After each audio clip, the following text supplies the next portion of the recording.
give a quick overview of the Women's Foundation, and also, and then just take a couple minutes to talk a little bit about this Leading with the Heart series, and then introduce Nikiko and turn it over for what I think is going to be an amazing experience for us all today. I know that we're calling in from different parts of the state. All of us are affected by everything that is going on, you know, not the least of which is still this global pandemic that we're living in, but also now the eruption of fires all across the state.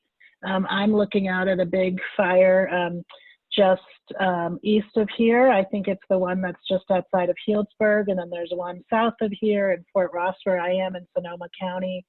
So these are trying times, and so this is why these sessions, the Leading with the Heart series, is so important for us to be able to step back, think about how we can care for ourselves and our loved ones, and really feed our soul during these very difficult times. So Women's Foundation California, we're in our 41st year. We were founded in 1979, and for those last 41 years have really been focused on the health, safety, and economic security of our communities. And we do that in 3 ways, which is by investing in community-based leaders, primarily women of color from across the state, through our grant-making programs. We train community-based leaders to be effective public policy advocates. Our 17th class of the Women's Policy Institute is graduating tomorrow, and in 17 years, those leaders have passed 40 pieces of legislation that have been signed into law. These are things like the Domestic Worker Bill of Rights, and a whole, you know, number of bills that are really important to the reproductive justice, environmental justice, and our health of our communities. And then the final thing that we do is we convene our partners across the state, just like we're doing this evening. And that is so that we can really be in community together to put forward a feminist agenda for California, and work in with each other, because none of us can do this on our own. And so we want to make sure that we are connecting the dots to various networks. And so this series, Leading with the Heart, started shortly after we went into you know, lockdown. It's a monthly virtual gathering of women leaders who are engaged in social justice work. And so the 1-hour session promotes wellness practices that are embraced by various cultures to encourage healing and support during these challenging times. And it grew out of a convening that we were planning that was originally scheduled for June 6th in LA, called California Women Rising, Partnership, Power, and Transformation, which was of course postponed due to the pandemic. And so we wanted to be responsive to leaders who expressed a need to stay connected, because that was the purpose of that convening, was to really build a robust network. And we know that we can do that in other ways, in virtual ways as well. It's open to all interested women, girls, transgender, gender nonconforming people. Our primary audience includes the California Endowment Building Healthy Communities residents and staff, the California Women Rising Advisory Committee members, the Women's Foundation California Women's Policy Institute fellows and alums, and grant partners of the Women's Foundation California. So it's a wonderful community of leaders, of supporters and donors to our work, and we're really pleased to bring you all together. So with that, I'm going to introduce Nikiko Masumoto, who is, we're just so grateful that you've joined us this evening and are going to take us through this program.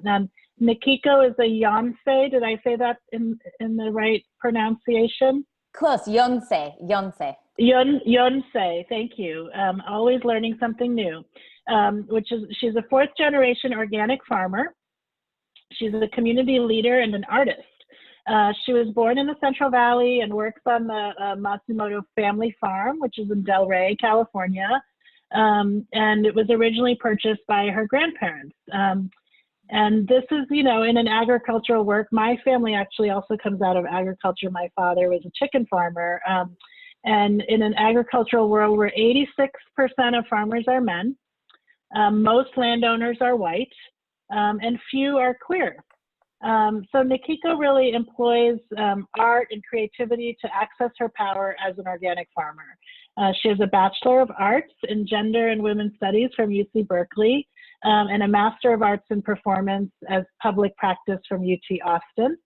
Her creative work includes performance and writing, a one-woman show about redress called What We Could Carry, and 2 books, The Perfect Peach and Changing Season, that she co-authored. And in 2017, Nikiko co-founded the Yonsei Memory Project, which creates intergenerational spaces for memory keeping within the Japanese American community and in alliance with other communities and movements for justice and healing. The Masumoto farm was purchased in 1948 after Nikiko's family had returned to California after being unjustly incarcerated during World War II.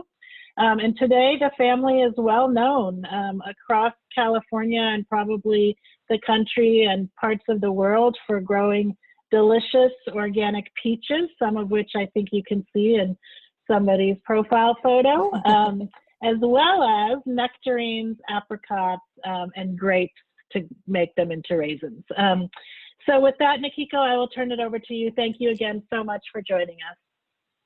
Thank you. Thank you so much, Serena and the Women's Foundation for having me. I have been looking so forward to this. Special thanks to Nina for helping the technical part of setting up for today.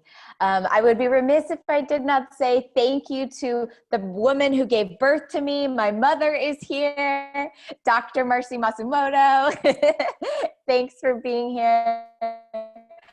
And I sent Lilia Chavez of the Fresno Arts Council, which is our Yonsei Memory Project's fiscal sponsor, as well as some other friends, Lisa Keiko, who has been to our farm, as well as Hung, and then new people. So great to be gathered here. As a rural person, I've been using Zoom for 2 or 3 years now in a network of rural arts and cultural leaders, and I've been quite captivated by its proximity to presence. It's not the same as being in person in the same room, but I am so tickled to get to harness its power to gather here today virtually. So we're gonna toggle back and forth a little bit today between being present as a group here virtually, and then also thinking about the spaces where you are. And we're gonna kind of bring a little bit of our ancestral history to share today with each other. So to kick off, I wanted to welcome you to a virtual experience of the Masumoto Family Farm. When COVID, when shelter in place started in California, I was struck by the way in which I felt very lucky to be living in a rural space and to have a farm, to get to be nourished by plants and insects and butterflies and sunshine, and get to have space without fear of transmission. And so that very first 2 weeks of shelter in place, I was inspired to try to use technology to open up the gift of our farm. And so I started posting 1-minute farm walks, just simple walks that I just took video of myself on the farm, and just in silence, just walking through the fields. So I have prepared one today specifically for you all. I did a sunrise farm walk yesterday morning. And so I'm going to share this 1-minute video. And before I do that, I want to invite you to kind of get comfortable in your bodies. Let go whatever you need to let go of to be fully present today. And in this 1-minute video, I don't speak at all. You'll just get to hear the soundscape of our farm for 1 minute and then see a little view of it. As Serena mentioned, our farm is in Del Rey, California, Central Valley, just southeast of Fresno. Del Rey is from, in Spanish, of the King, which refers to the King's River, which is the watershed that our farm is fed by. This is Yokut territory, Native people who walked this path before us. And then to our east in the Sierra Nevadas, the Mono tribe still uses milkweed to weave baskets and harvest acorns. So that's a little bit of grounding of where we are. And I'll now share with you our 1-minute mindfulness farm walk.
So that's just a little 1-minute view of our farm.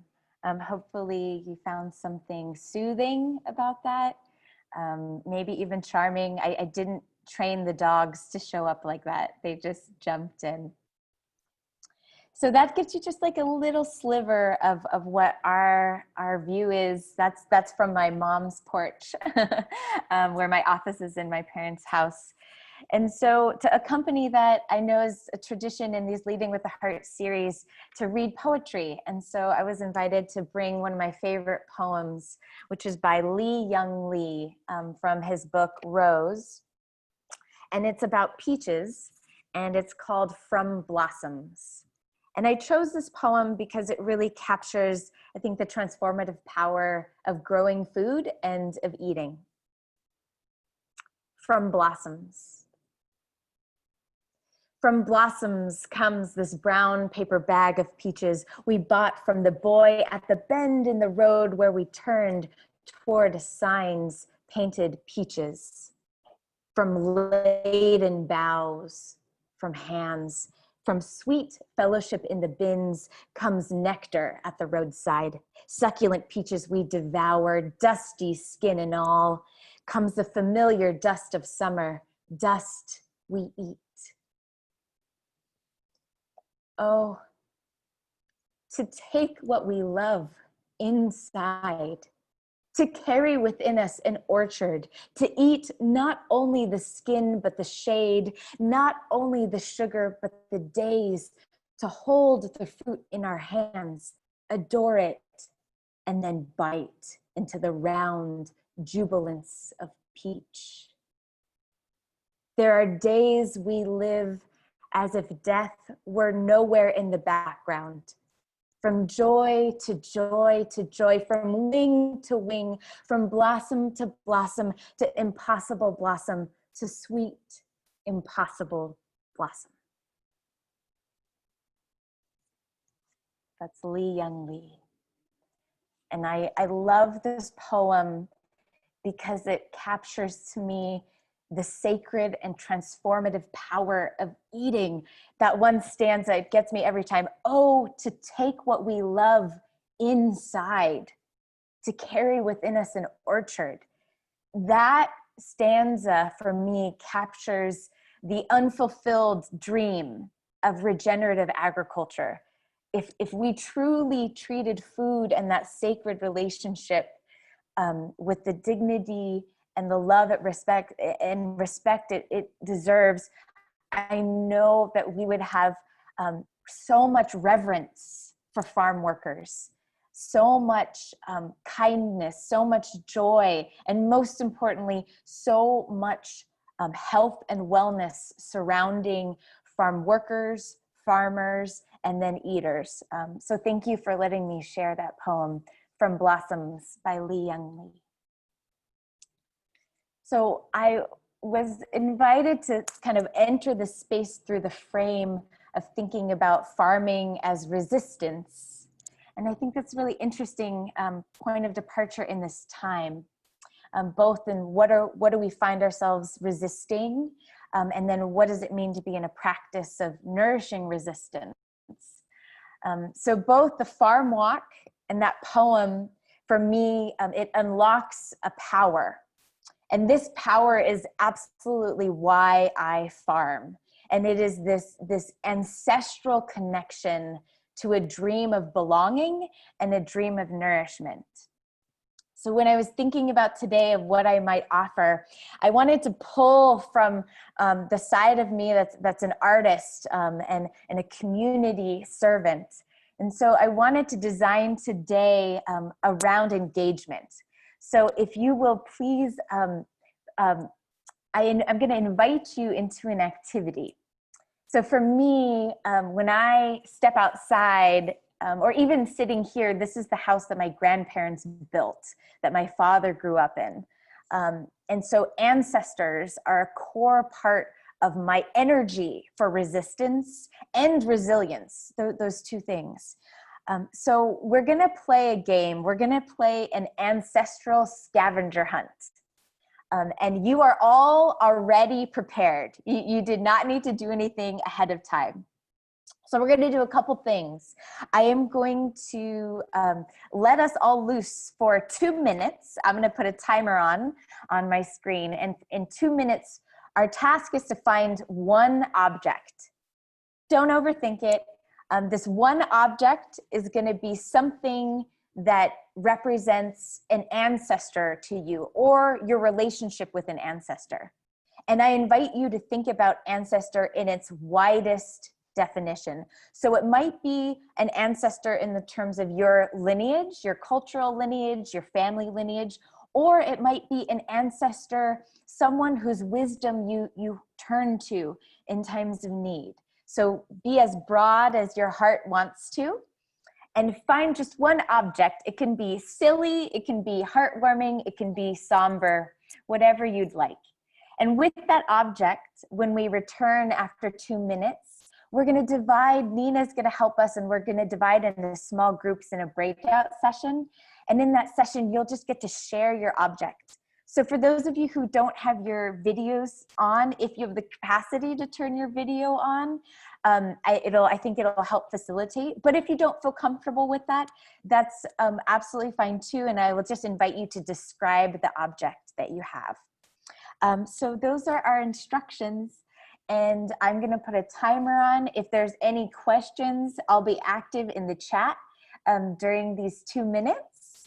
And so just come back to us in 2 minutes time with your object that represents an ancestor. Go for it.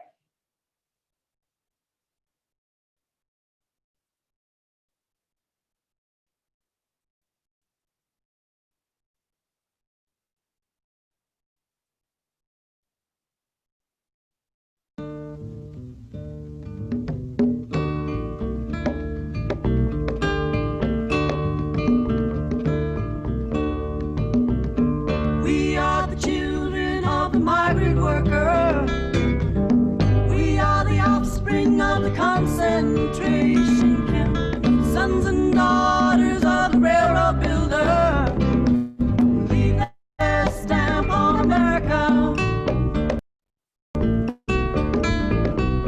We are the children of the Chinese waiter, born and raised in the laundry room.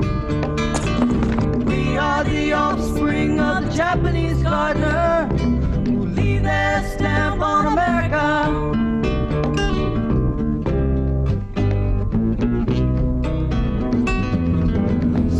Song for ourselves. What have we got to lose? Sing a song for ourselves. We got the right to choose. We got the right to choose. We got the right to choose.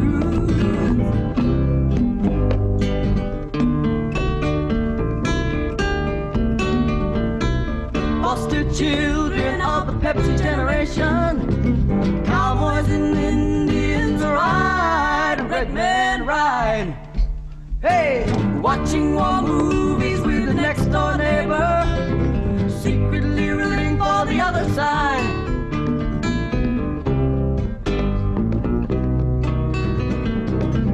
Sing a song for ourselves. What have we got to lose? Sing a song for ourselves.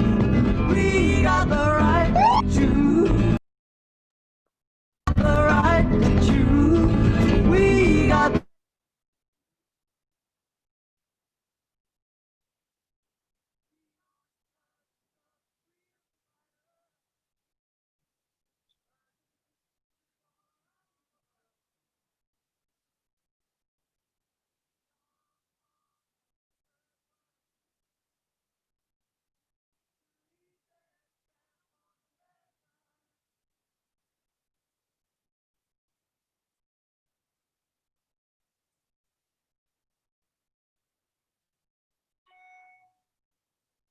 Thank you so much. It looks like we have a lot of folks back. This is wonderful.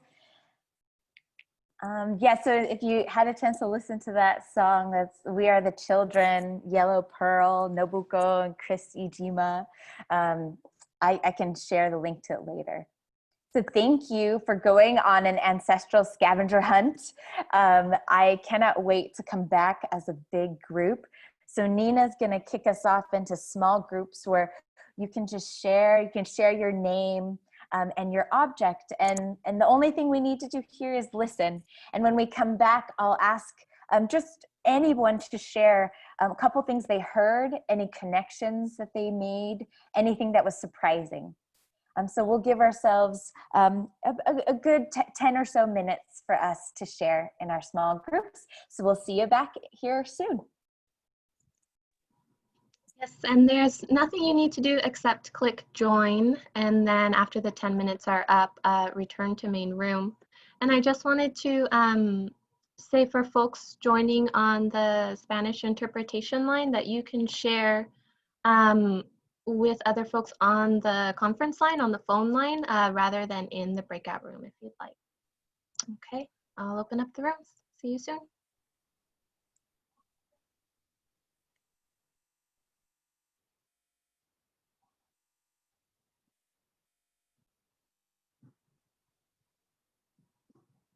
Thank you everyone for traveling. It always feels a little bit like Harry Potter to me, like we vanish and then we come back together. Thank you so much. Our group was just so rich with connections. I would love for a couple people just to share where did things resonate across the objects? Were there connections made? Open floor for anyone to share.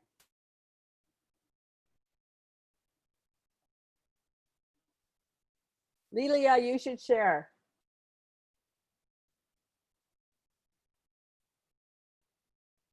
Well, we could both share because there was definitely a connection there. We both brought items that were from the kitchen, and mine actually, I'm sitting in my office, not at home. So trying to find something that was a family item or a heritage item was a little tricky. But then I looked at a pen, an ink pen that I had, and it actually looks like it is like a Mexican chocolate mixer. And so we talked about my grandmother and what a cook she was and how she learned to be a cook. And then Marcy shared, and Marcy, now you share her cooking memento. I guess if I put you up to it, I have to do it too, huh? So I brought this bowl, which is indicative of my German family heritage from the state of Wisconsin pre-Depression era time. And it just has a lot of meaning to me and a lot of characteristics that remind me of the German culture, kind of heavy, hard, strong, stable. You can't topple it very well. Maybe even rigid. Anyhow, that was my piece. So I'm seeing a culinary connection of different items that connect us to our sense of ancestors. Anybody else want to share some connections or something surprising that came up in your group sharing? I just want to say that we missed a few people on the phone in our group, so I want to make sure that they get a chance if they want to share as well, since we missed them. And so, yeah, I just want to put that out there. Absolutely. Does anybody who didn't get a chance to share want to describe the object they grabbed?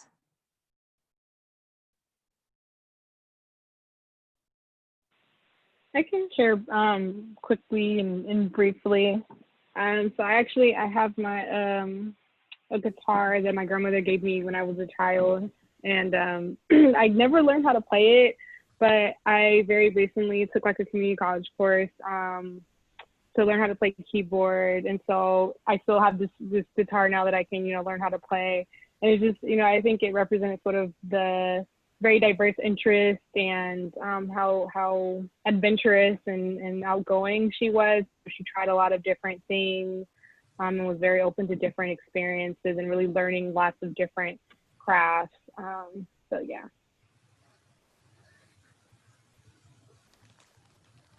Beautiful. A connection of a gift from an elder, an ancestor, and kind of an aspirational idea of learning more and expanding musical skills. Thanks, Jasmine. Thanks for sharing. Sure, next. I grabbed a bag of rice because it's the most meaningful thing to me. I think especially now, people are just on the surface collecting grains. But for me, rice is something, and we talked about this in our group, that objects can mean, they're not always positive things. Rice is very meaningful to me. I'm Vietnamese. It is the center and the blood of our lives. But, being a Californian, for a long time growing up, when I went to school and had rice every day, it was really embarrassing. Or people would ask, "What'd you have for dinner last night?" Rice. And then what'd you have for breakfast? Rice. And it's something that I didn't like again until my 20s. And now I have a restaurant that specializes in rice. And I think it's really important to mention that there's a lot of stories we heard that's connected to California land that comes from, Millie in our group talked about. She didn't know that she was incarcerated, in the camps until she was in school. And I think those kind of memories really need to live on. And one of the reasons I love this rice is because it carries a similar story. And if we don't support it, the stories are gonna die. And, this is like a living story that we get to, live and experience and share every day. And so I'm pretty honored. So that's my heritage story. Thank you, Min. So beautiful. You bring up a really important idea that Malena in our group also brought up, the idea that when we think about connecting with ancestors, it's not always just, it can be beautiful and positive, but there also can be pain, healing that's needed, wounds, or even more,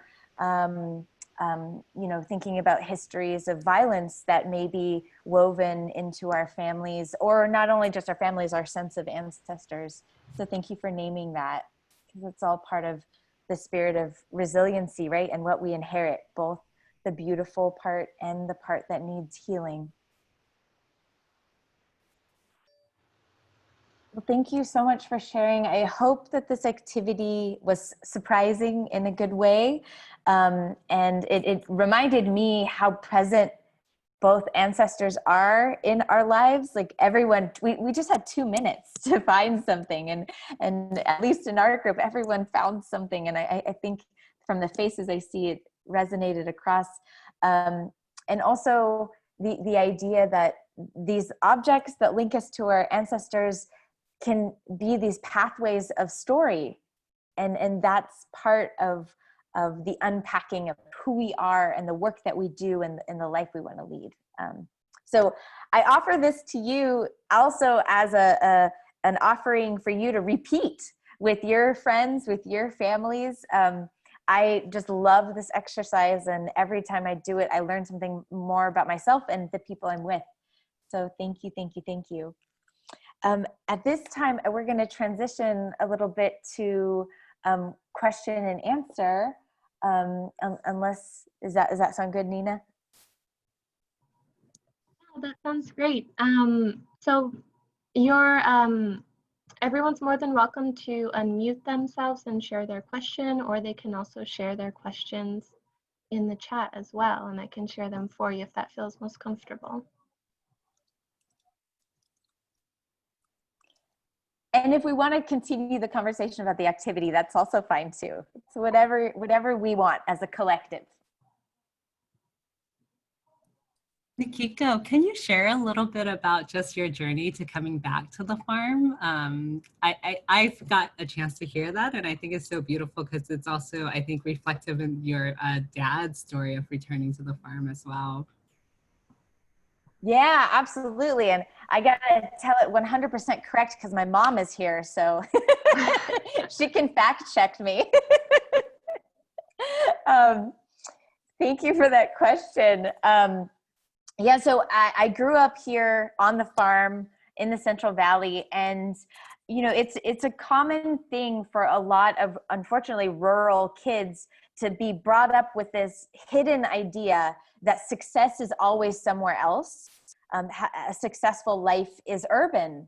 And I, unfortunately, kind of sucked in that idea without even knowing it. So when I graduated from high school, I had zero plans of ever returning to the Valley, much less farm, like absolutely no plans at all.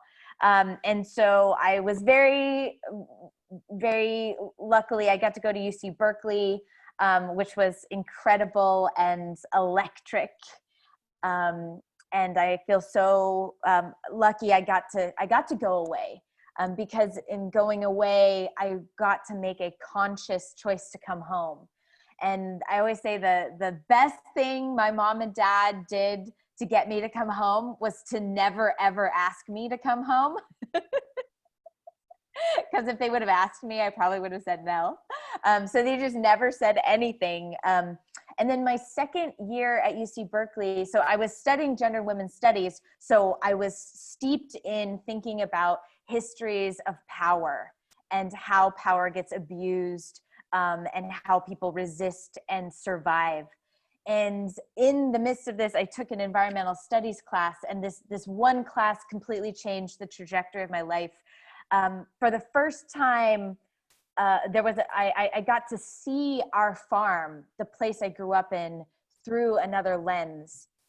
And that lens was a guest lecturer came to our class and gave an entire lecture about the ecological and human price of using pesticides, of creating an agricultural system dependent on chemicals. And that one lecture just, it completely shifted the tectonic plates I thought I was standing on, because all of a sudden, the place I grew up, the place I was like ready to leave in the dust, like I realized it was radical, that the choice my mom and dad made to farm organically and to stay a small farm, those were radical choices. So I made a decision in that class, my sophomore year of college, that I wanted to come home. And I thought that the hardest thing I could do with my life as a young mixed race queer woman would be to go home. And so that's what I did. And it has not been without difficulty, but it has also been with incredible depth of understanding and grace and learning. So that's just a bridge story of me coming home. Did I get that? Mom, do you want to jump in and add anything from your perspective of watching me struggle coming home? My only perspective is I didn't believe her for about the first 5, 6, 7 years. That after she said she was going to come back to farm, I didn't believe it until she actually was back for about that long and realized, yeah, I guess she is pretty serious about it. But you've got some pretty cool questions in the chat, Nikiko, that I think people would like to hear. Thanks, Yeah. Mom, ever the amazing educator. So yeah. so one of Go the ahead. questions, Nikiko, is could you go deeper into farming as resistance and sort of what that might mean to you? Yeah, absolutely. And Hung, feel free to jump in here because this was some of your terminology. I think for me, when I think of farming as resistance, I absolutely think about the history of Asian Americans in our country. And I specifically think about California. We have this, this kind of dualistic history of Asian Americans in agriculture specifically. In the early 1900s, when Asians were immigrating, the California state legislature passed a law and then renewed it in 1913 and 1920 to explicitly ban Asian immigrants from owning land in California. So if you're Asian in 1913, you cannot own a single square inch of California. And so that context, I mean, it makes me mad. It makes me boil, but I think it's really important to talk about because we still haven't addressed this. We still haven't, I don't think, redressed what that meant for families and the exclusion that it literally codified, not only from access to property, but also, I think, more importantly, to access to belonging. And what does that mean when you're a constant outsider in a land that you live in? So there's that history, and then combined with Japanese American specifically history, in which, you know, during World War II, we know my family was one of the thousands of Japanese Americans families who were forced into prison camps. And so when I think about this, you know, we think about the racism that motivated that policy, but it wasn't just racism, it was also theft of land. Before Executive Order 9066, some of the most racist senators in Congress actually did research asking how much land Japanese Americans owned in California. So this was a calculated strategy to steal land from people, because in 1941, Japanese Americans at that time had established a huge foothold in California agriculture. Something like 40% of all fresh fruits and vegetables were grown by Japanese and Japanese American farming families. So when I think about my ancestors, my grandparents leaving prison camp and coming back to California and deciding to reinvest literally their sweat, their bodies, and their finances in purchasing a farm, that is the boldest thing I could imagine doing. In a country that just explicitly said, you are not one of us, to say, oh yes, we are. This is my place. I'm going to farm and feed the public, like feed America. I mean,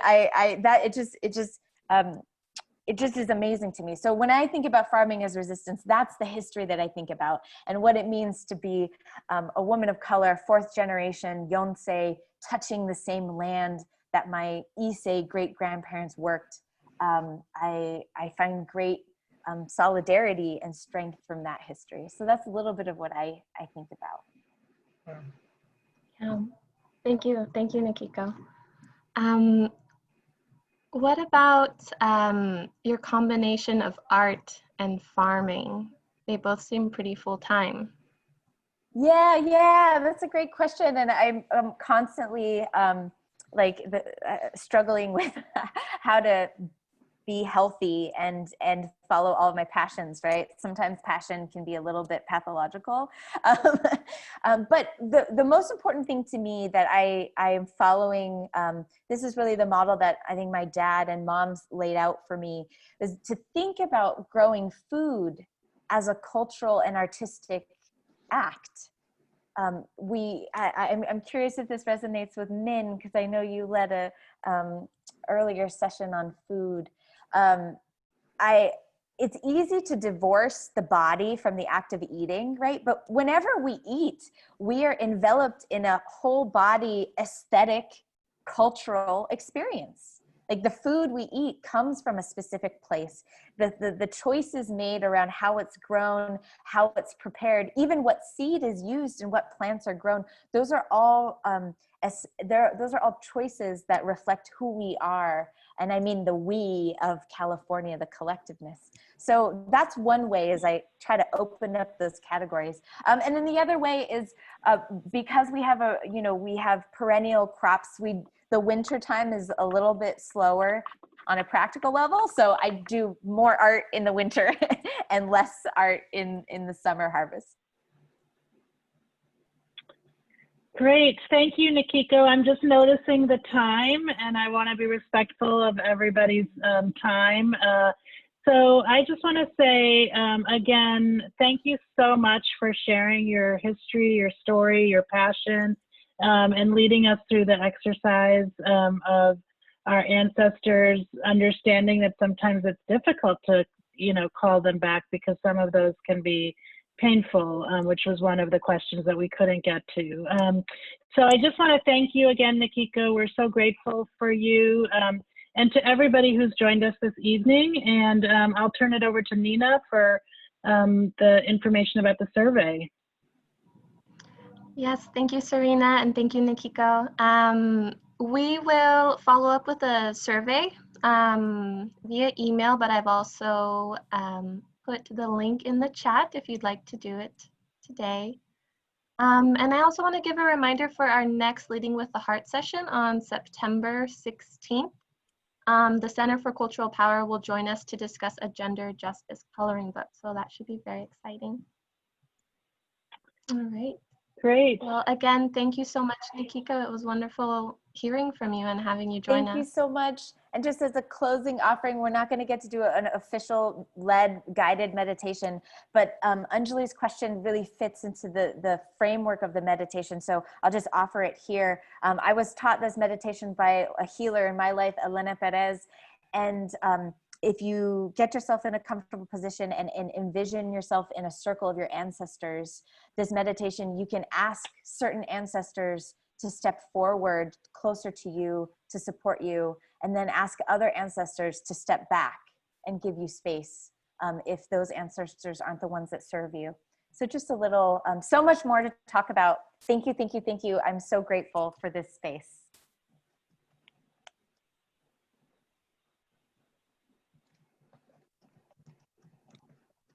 Thank you, everyone.